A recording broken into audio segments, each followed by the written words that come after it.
Assalamualaikum warahmatullahi wabarakatuh. Hai, perkenalkan nama saya Lailatul Mubarakah dari kelas ERA 4 dengan NIM 8622510230. Prodi Pendidikan Guru Sekolah Dasar.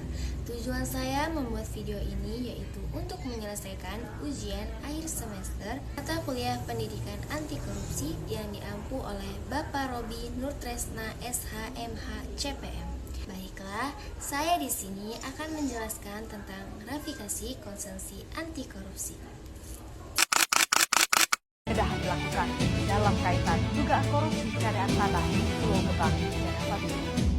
Komisi Pemberantasan Korupsi menjerat 5 tersangka kasus dugaan korupsi pengadaan lahan di Rorotan, Jakarta Utara. Kejaksaan Agung menetapkan 6 orang sebagai tersangka dalam kasus dugaan korupsi terkait tata kelola komoditi emas sebanyak 109 ton PT Antam. Bantah dugaan praktik pengoplosan Pertalite menjadi pertama. Halo semuanya. Korupsi bukan lagi masalah domestik satu negara, melainkan kejahatan luar biasa atau extraordinary crime yang merusak sendi ekonomi dunia. Untuk melawannya, dunia sepakat membentuk sebuah standar global yang disebut UNCAC atau United Nations Convention Against Corruption. Hari ini kita akan membedah mengapa ratifikasi konvensi ini sangat krusial bagi kedaulatan dan masa depan hukum di Indonesia. Apa sih itu ratifikasi?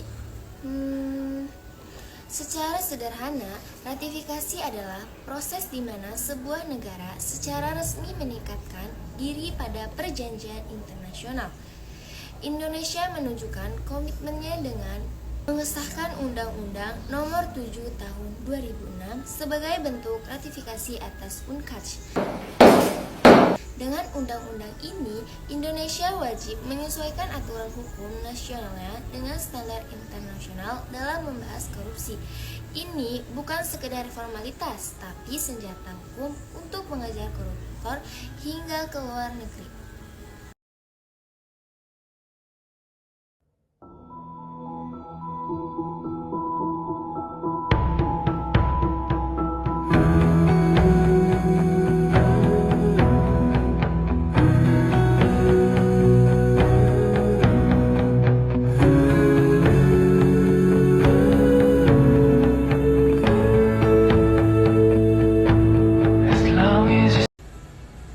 Ada 4 pilar utama dalam konvensi ini yang menjadi pedoman kita. Yang pertama, pencegahan. Kewajiban adanya lembaga seperti KPK dan memperkuat transparansi di sektor publik serta swasta. Yang kedua, kriminalisasi. Memastikan tindakan seperti suap, pencucian uang, dan perintangan keadilan atau obstruction of justice dikategorikan sebagai tindak pidana berat. Ketiga, kerjasama internasional. Negara-negara anggota wajib saling membantu dalam ekstradisi dan bantuan hukum timbal balik atau mutual legal assistance. Dan yang keempat, pengembalian aset. Aset reversi.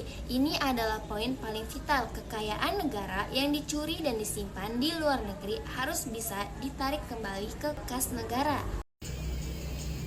Sejak ratifikasi, Indonesia telah melakukan banyak kemajuan seperti penguatan sistem LHKPN dan integrasi sistem pengadaan barang secara elektronik.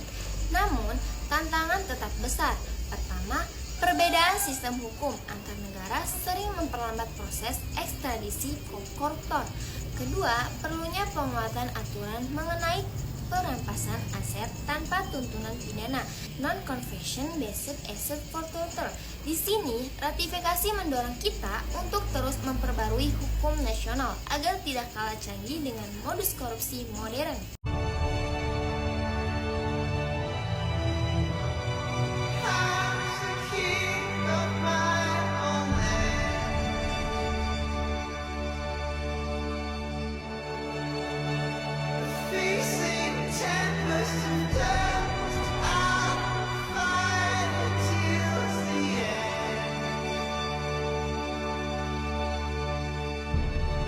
Creatures of my dreams rise up and dance.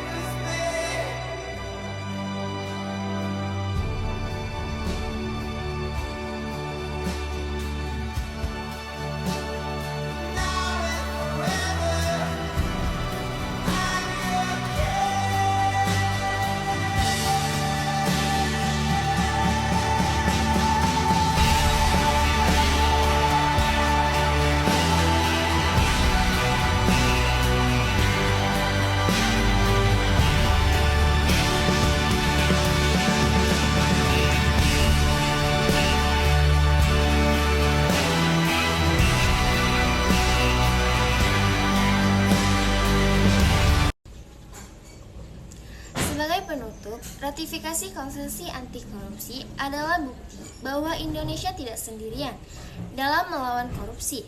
Kita adalah bagian dari masyarakat global yang menginginkannya transparansi dan keadilan. Namun, regulasi hanyalah secari kertas jika tidak dibarengi dengan integritas dari setiap lapisan masyarakat. Mari kita kawal implementasi UNCADS demi Indonesia yang lebih bersih. Saya Lailatul mengucapkan terima kasih. Wassalamualaikum warahmatullahi wabarakatuh. Bye-bye.